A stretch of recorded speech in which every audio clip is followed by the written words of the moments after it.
네, 안녕하세요. 오늘의 주제는 동아마라톤이 이제 2달이 남았습니다. 네, 2달이 남았고요. 저는 이번에 추가 접수 성공했습니다. 너무 지금 기분이 좋더라고요. 진짜 알파플라이 3를 산 느낌이랄까요?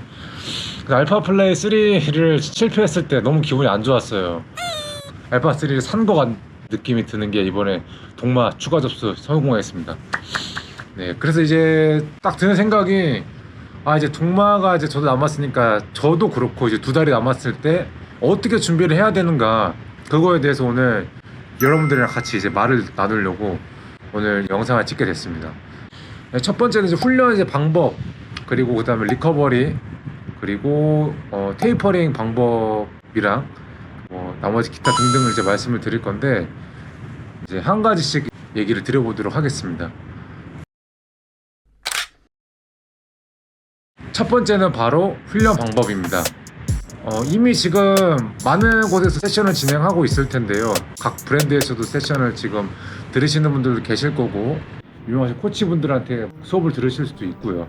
그리고 저도 지금 클래스를 지금 진행을 하고 있지만, 어쨌든 정기적으로 훈련할 수 있는 그런 팀을 찾는 것, 한 군데 이제 정하셔가지고 주에 1회나 2회 정도 같이 훈련하시는 걸 추천을 드리겠습니다. 아무래도 그 공동의 목표가 있고 같이 나아가는 것이 되게 도움이 많이 된다고 생각을 해요. 근데 뭐 마라톤뿐만 아니라 어떤 부분에 있어서도 하나의 목표를 가지고 커뮤니티를 만들어서 같이 가잖아요. 그렇게 하시면 빠르게 가실 수 있고, 조금 힘들어도 같이 가기 때문에 좀 괜찮을 수 있다고 생각을 했습니다. 그리고 두 번째는 거리주인데요. 거리주 훈련은 필히 하셔야 됩니다. 거리주를 필히 하셔야지만이 풀코스를 정말 수월하게 뛸 수 있다. 저는 제가 이제 3번의 풀코스를 뛰면서 정말 느꼈습니다. 거리주를 제대로 한 것과 하지 않는 것은 정말 풀코스의 기록에 중요한 영향을 미친다 라고 생각 굉장히 하고 있기 때문에, 이제 또 지금 한창 거리주를 하실 텐데 필수로 해주시면 좋을 것 같습니다. 적게는 25km, 많게나 40km까지 해주시면 좋을 것 같고요. 그 다음에 느린 페이스로 뛰셔도 되고, 빠른 페이스, 데이 페이스랑 플러스 마이너스 10초 이렇게 해가지고 뛰셔도 좋습니다. 거리에 대한 부담감이 있으신다면 시간주로 해보시는 것도 어떨까요 싶어요. 2시간주를 처음에 시작으로 필두로 3시간주까지 시간주로 하셔도 굉장히 도움이 많이 된다는 점 참고하시면 좋을 것 같습니다. 네. 그리고 거리주 같은 부분은 60일 정도 지금 남은 시점에서는 한 2번 정도 더 해주시면 좋을 것 같다, 이렇게 생각이 듭니다. 그리고 보그르 마라톤이나 챌린지 레이스가 이제 좀 있으면 2월 25일 날 있어요. 그래서 그걸 통해서 풀코스를 한번 예비로 뛰어보시는 것도 괜찮고, 저 같은 경우는 보그르 마라톤 32km를 나가는데 그거를 통해서 훈련을 하는 것도 되게 좋다고 생각을 합니다. 그리고 훈련에 관한 세 번째를 이제 말씀을 드리면, 러닝 마일리지를 이제 늘려주시는 게 좋습니다.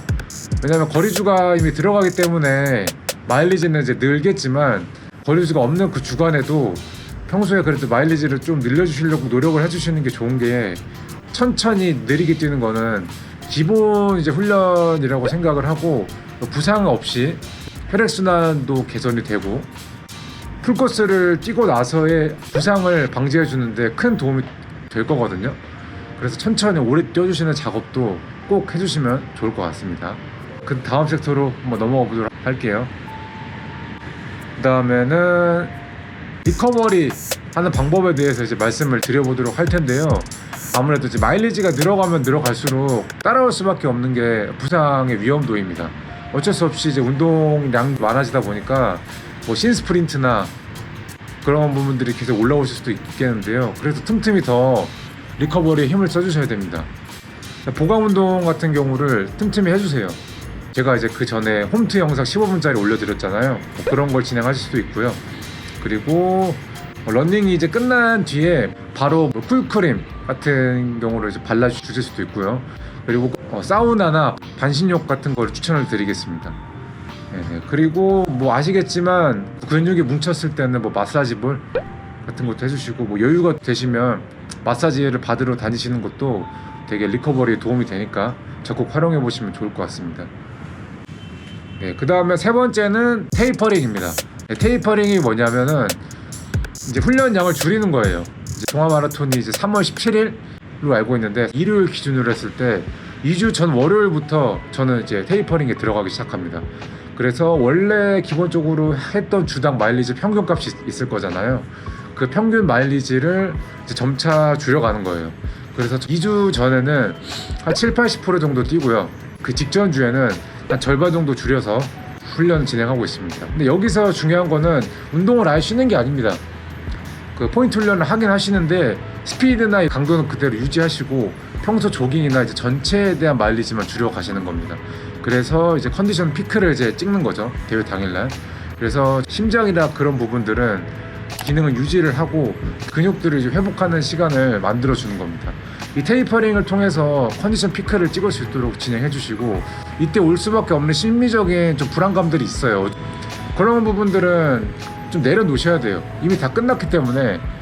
자기가 운동을 너무 안 했다 그러면 최소 한 주 정도는 테이퍼링에 들어가 주셔야 되고요. 내가 그래도 꾸준히 잘 해왔다 하시는 분들은 2주 전부터 테이퍼링을 시작해 주시면 정말 대회 당일날 잘 뛰실 수 있을 겁니다. 그러니까 테이퍼링 꼭 해주세요. 지금까지 해왔던 거를 다시 내 실력으로 만드는 작업이라고 보시면 되겠습니다. 그리고 이제 마지막으로 네 번째, 키 마이너스 몸무게를 115에서 105 사이로 맞춰 주시면 좋을 것 같아요. 저희가 이제 그래서 연비의 개선을 위해서라도 키 뺀 몸을 맞춰주려고 하시는 게 되게 도움이 된다. 지금까지 꾸준하게 훈련을 잘 해오셨다면은 아무래도 자연스럽게 체중 감량이라는 어떤 효과가 이제 본인한테 이제 있으셨을 텐데요. 그런 걸 자꾸 활용하시고 체중 조절에도 어느 정도 힘을 써주신다면 더더욱 풀코스에 대한 좋은 기량과 좋은 기록을 만드실 수 있을 것 같습니다. 네네. 너무 식단을 빡세게 하시는 것보다 조금 더 클린한 음식으로 드셔주신다든지 술 정도 안 드셔주시는 거, 그렇게 술을 안 먹게 되면 자연스럽게 자극적인 음식을 덜 먹을 확률이 높겠죠. 그래서 그런 식으로 조금씩 변화를 주시는 게 좋을 것 같습니다. 아무래도 거리주를 하다 보면 에너지 고갈이 또 발생할 수도 있기 때문에, 그렇게 되면 전체적인 운동의 질이 떨어지잖아요.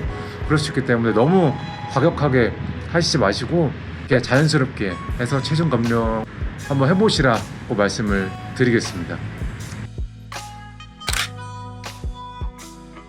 그리고 장거리주를 하실 때 그 대회랑 그 비슷한 환경으로 맞춰서 한번 해보세요. 파워젤을 내가 몇 킬로마다 먹는다든지, 급수를 내가 몇 킬로마다 뭐 먹을 것인지 훈련하실 때 미리 해보세요. 그런 준비들이 다 돼 있어야 풀코스 뛰실 때 변수가 생기지 않거든요. 그래서 그런 부분까지도 챙겨주시면 너무 좋을 것 같고요. 그리고 풀코스 때 어떤 신발을 신을 것인지, 그리고 복장은 어떻게 입고 뛸 것인지, 그런 부분까지 좀 체크해 주시면 되게 좋을 것 같습니다. 이렇게 크게 4가지 섹터별을 나눠서 말씀을 드려봤는데요. 지금 영상 촬영 기준으로는 59일이 나왔습니다. 59일 동안 잘 준비하셔가지고 저도 이제 이번에는 2시간 그래도 30분대 뛰는 걸 이제 목표로 하고 있는데요. 원하는 이제 기록을 만드실 수 있으면 좋겠고요. 그것보다 더 중요한 건 아무래도 부상 없이 뛰는 거겠죠. 3월의 기적을 만들기 위해서 같이 열심히 운동을 하고 잘 준비하셨으면 좋겠습니다. 네, 영상이 도움이 되셨으면 구독과 좋아요 한 번씩 부탁드리겠습니다. 감사합니다.